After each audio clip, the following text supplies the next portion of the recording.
Assalamualaikum warahmatullahi wabarakatuh. Halo semuanya, di video kali ini kita masuk materi bab 7 tentang rendah hati, hemat, dan sederhana membuat hidup lebih mulia. Sebelum kita mulai pembelajaran, mari kita membaca basmalah bersama-sama. Bismillahirrahmanirrahim.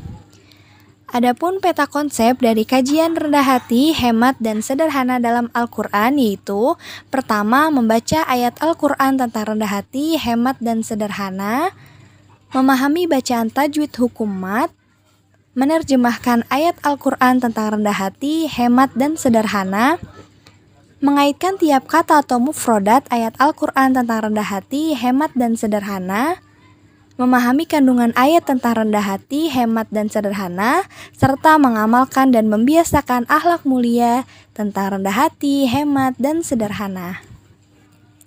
Dalam kehidupan sehari-hari, tentu kita pernah bertemu dengan orang yang rendah hati, entah di lingkungan tempat tinggal, di sekolah, maupun di tempat yang lain. Orang yang rendah hati bisa dirasakan dari cara dia berbicara, bersikap, dan berpendirian. Ketika kita bisa menghiasi diri dengan perilaku mulia ini, tentu orang-orang di sekeliling kita akan merasa nyaman berada dan bertemu dengan kita. Makanya tidaklah mengherankan bila orang yang rendah hati disukai oleh banyak orang dan memiliki kawan yang banyak. Orang ini tidak hanya disukai oleh manusia, tetapi juga sangat dicintai oleh Allah Subhanahu wa Ta'ala.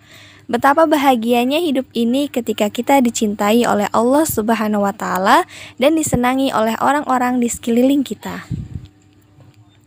Dengan rendah hati, hemat, dan sederhana merupakan akhlak mulia yang juga diajarkan oleh Rasulullah SAW. Hemat dan sederhana akan membuat kehidupan manusia menjadi lebih tenang dan tentram. Jika kita mau berhemat dan hidup sederhana, perasaan kita tidak akan mudah terpengaruh oleh hal-hal serta keinginan yang tidak penting. Itulah sebabnya mengapa Rasulullah SAW sangat mementingkan kedua sikap ini dalam kehidupan sehari-hari. Lalu, apa yang kalian ketahui tentang rendah hati, hemat, dan sederhana? Nah, jadi rendah hati itu disebut juga dengan tawadu. Pengertian tawadu adalah sikap diri yang tidak merasa lebih dari orang lain. Orang yang tawadu berkeyakinan bahwa semua kelebihan yang ada dalam dirinya itu semata-mata merupakan karunia dan nikmat dari Allah Subhanahu wa Ta'ala. Kemudian hemat. Hemat adalah sikap hidup yang mengandalkan diri sendiri untuk mencukupkan kebutuhannya sehingga dia tidak boros dan juga tidak kikir. Boros itu adalah membelanjakan uang tanpa perhitungan dan tidak memperhatikan kebutuhan. Adapun hidup sederhana didefinisikan sebagai hidup yang tidak berlebihan atau sewajarnya saja, karena dengan sederhana akan membuat kehidupan manusia menjadi lebih tenang dan tentram. Quran Surah Al-Furqan ayat 63. A'udzu billahi minasyaitonir rajim. Bismillahirrahmanirrahim. Wa ibadur rahmanil ladzina yamshuna 'alal ardi hawnan wa idza khatabahumul jahiluna qalu salama. Yang artinya, adapun hamba-hamba Tuhan yang Maha Pengasih itu adalah orang-orang yang berjalan di bumi dengan rendah hati, dan apabila orang-orang bodoh menyapa mereka dengan kata-kata menghina, mereka mengucapkan salam atau keselamatan. Quran Surah Al-Isra ayat 26-27. A'udzu billahi minasyaitonir rajim. Bismillahirrahmanirrahim.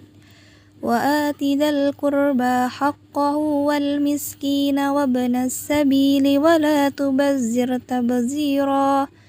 Innal mubadzirina kanu ikhwanasy syayatin.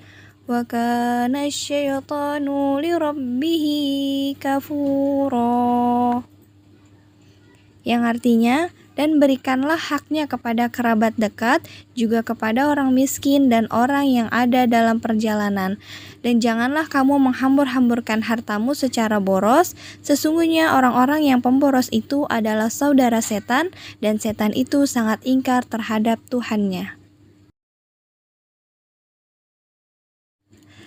Kandungan Surah Al-Furqan ayat 63. Di dalam ayat ini Allah Subhanahu wa taala mengajarkan agar kita memiliki sifat rendah hati.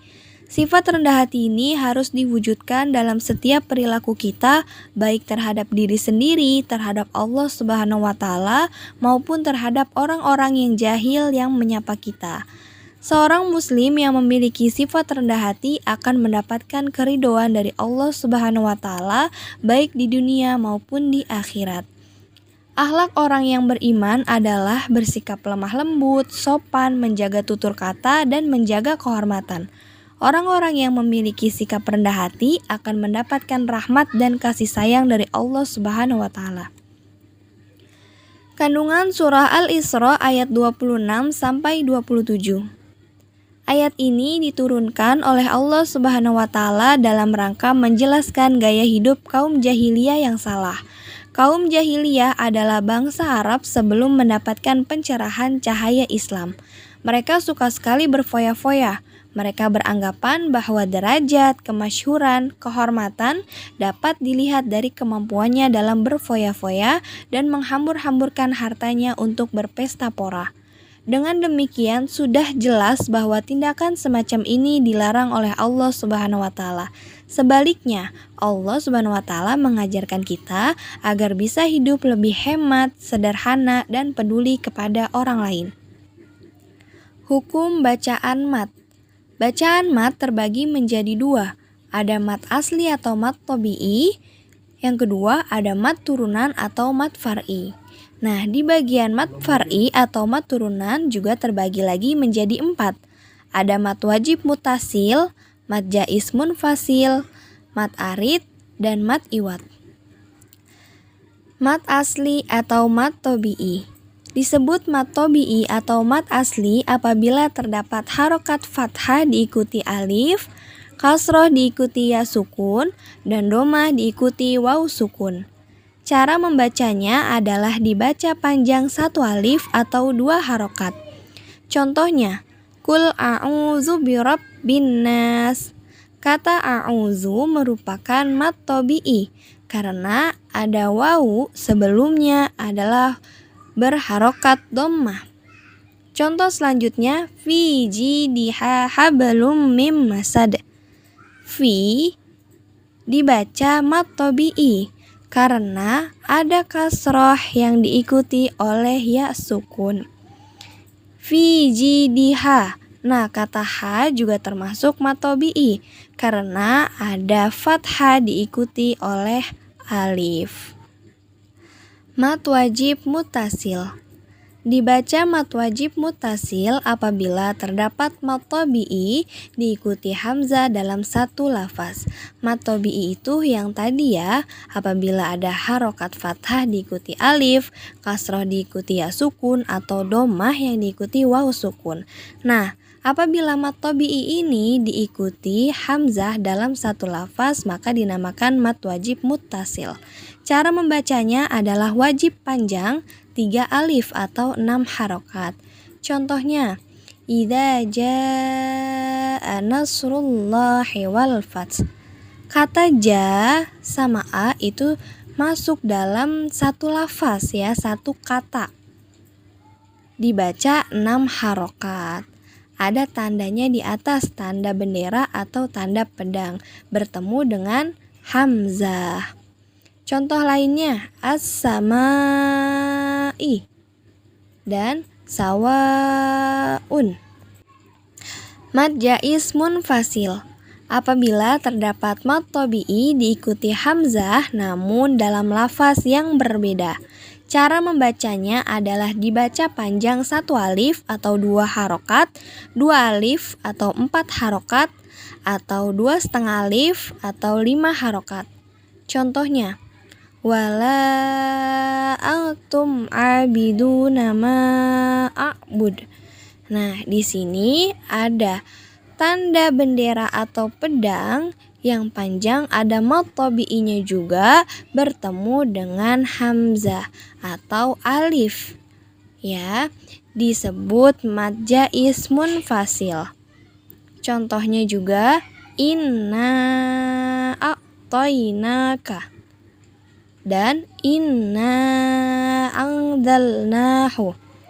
Nah, di sini inna a itu termasuk mad jaiz munfasil. Mad arid disebut mad arid apabila terdapat mad tabi'i diikuti waqaf atau terdapat mad tabi'i di akhir ayat. Cara membacanya adalah dibaca panjang 1 alif atau 2 harokat atau 2 alif 4 harokat atau 3 alif atau 6 harokat. Contohnya, iyyaka na'budu wa iyyaka nasta'in atau alam tara kaifa fa'ala rabbuka bi ashabil fil. Nah, kata fil sama nasta'in ini termasuk mad arid karena ada mad tabi'i diikuti waqaf atau di akhir ayat. Mad iwad apabila ada huruf yang fathah tanwin terletak pada waqaf atau berhenti pada akhir kalimat. Cara membacanya panjang 1 alif atau 2 harokat. Contohnya, inna ma'al usri yusron. Tulisannya yusron, tapi dibacanya yusro karena berhenti atau berada di akhir kalimat. Nah, itu saja pembelajaran kita pada video hari ini. Bab 7 tentang rendah hati, hemat, dan hidup sederhana. Jangan lupa dikerjakan tugasnya. Mari kita tutup pembelajaran hari ini dengan membaca hamdalah bersama-sama. Alhamdulillahirrabbilalamin. Kurang lebihnya mohon maaf. Wassalamualaikum warahmatullahi wabarakatuh.